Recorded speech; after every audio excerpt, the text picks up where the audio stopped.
Le creuset. Lieu où diverses choses se mêlent, où une chose s'épure. Dans le creuset, avec Jésus. Une étude, sous la direction de Gavin Anthony, est présentée dans L'aventure dans la parole avec Henrietta, et Ronnie. avec la contribution musicale de Robert G.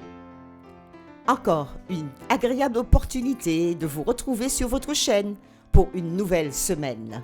Si les contenus qui vous sont proposés vous font du bien, nous vous invitons à marquer votre appréciation En cliquant sur le pouce et en vous abonnant, c'est en rouge en bas à droite. en laissant des commentaires pour échanger avec les autres internautes. Et en partageant le lien au maximum avec vos parents, vos amis, vos collègues, pour qu'ensemble nous puissions étudier la parole. L'étude de cette semaine, du 13 août au 19 août, a pour thème Voir l'invisible. Les lectures de cette semaine concernent les chapitres suivants.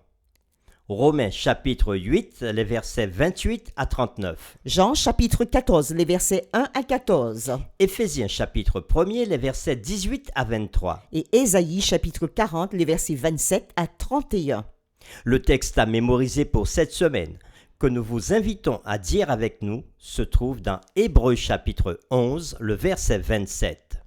C'est par la foi qu'il quitta l'Égypte, sans être effrayé de la colère du roi, car il se montra ferme comme voyant celui qui est invisible.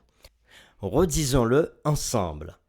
C'est par la foi qu'il quitta l'Égypte, sans être effrayé de la colère du roi, car il se montra ferme comme voyant celui qui est invisible.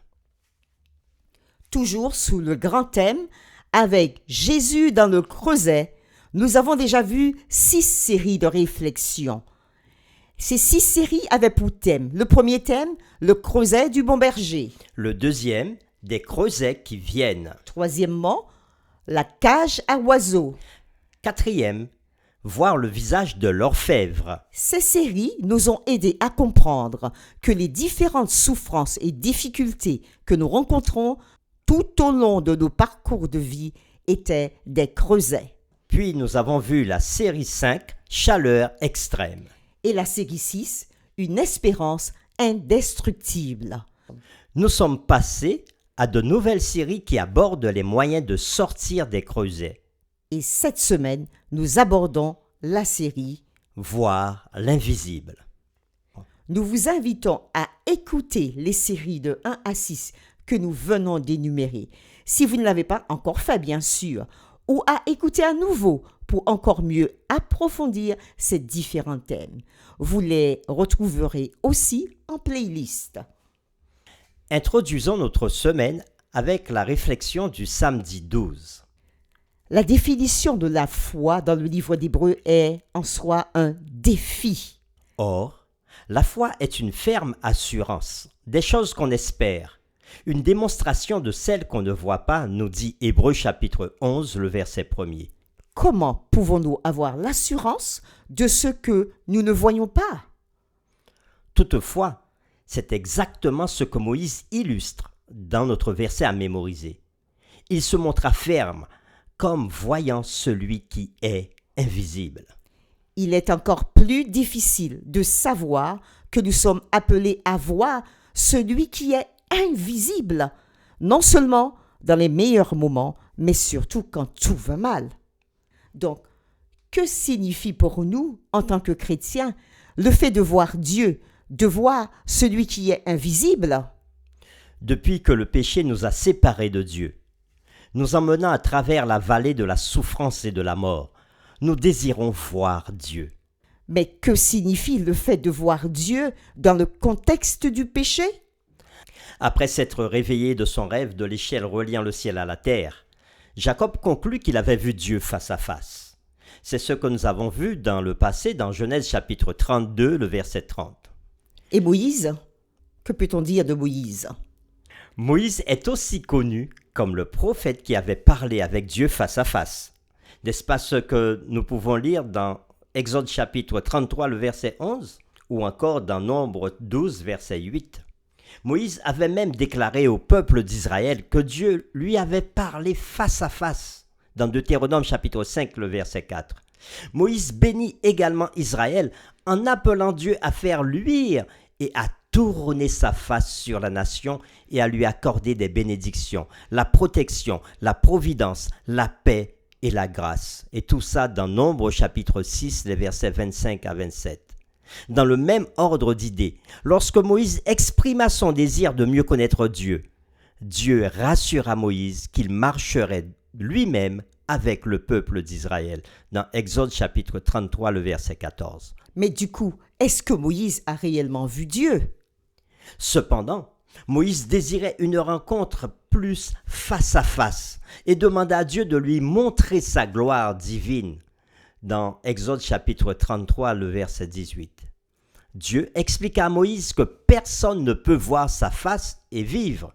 Et cela, on peut le voir dans Exode chapitre 33, verset 20, mais aussi dans Ésaïe chapitre 6, verset 5, dans cette rencontre entre Ésaïe avec Dieu lui-même.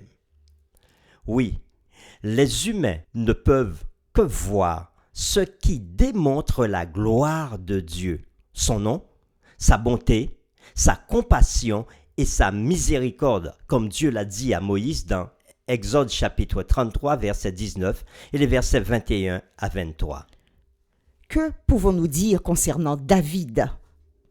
De même, David avait soif de voir la face de Dieu, tout comme Job, dans Job chapitre 13, verset 24, lorsqu'il était en détresse.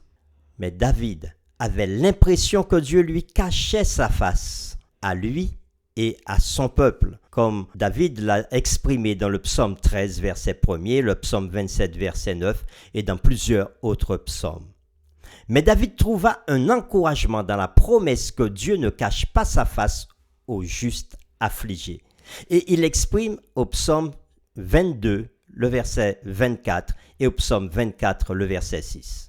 Même lorsqu'il était en difficulté ou qu'il souffrait du péché, David plaça son espérance en Dieu, qui le sauve et fit luire à nouveau sa face sur lui, comme il le dit dans le psaume chapitre 17, le verset 15.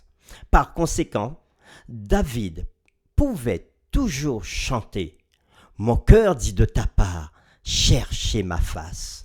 Je cherche ta face, ô Éternel. » C'est David qui le dit au verset 8 du psaume 27. En tant que dirigeant du peuple de Dieu, David savait qu'Israël ne serait béni que si Dieu faisait briller sur lui la lumière de sa face. De toute évidence, David comprenait, tout comme Jacob et Moïse, l'acte de voir le visage de Dieu au sens figuratif et non au sens littéral. Donc, cette figure de style voir la face signifie quoi?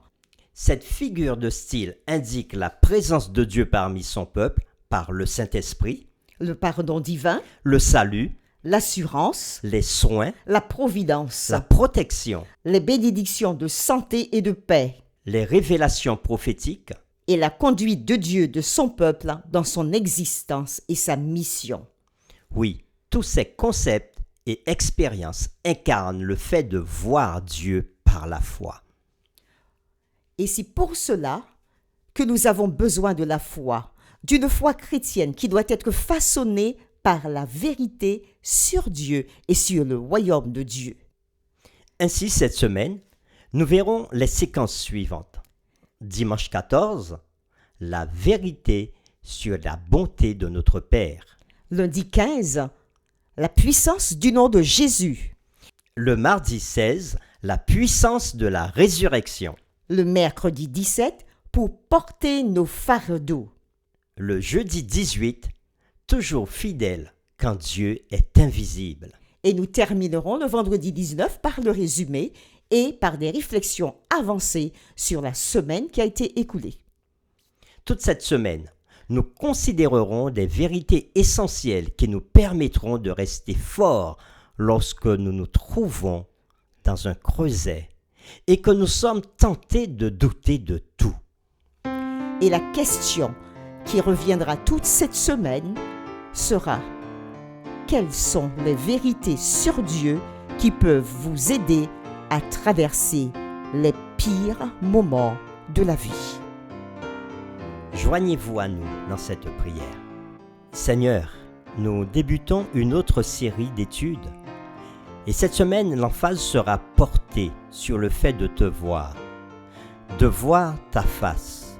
Mais nous savons que d'après ce que tu dis dans ta parole, aucun homme ne peut te voir et vivre. Mais tu as réservé de nombreuses bénédictions pour nous dans l'étude de cette semaine, afin que nous puissions comprendre comment te voir, comment te découvrir, comment tu veux nous enseigner à être plus proche de toi et à marcher à côté de toi, à être convaincus de ta présence dans nos creusets. Merci d'ouvrir nos esprits par le Saint-Esprit pour nous enseigner toi-même. Nous t'avons prié au nom de Jésus. Amen.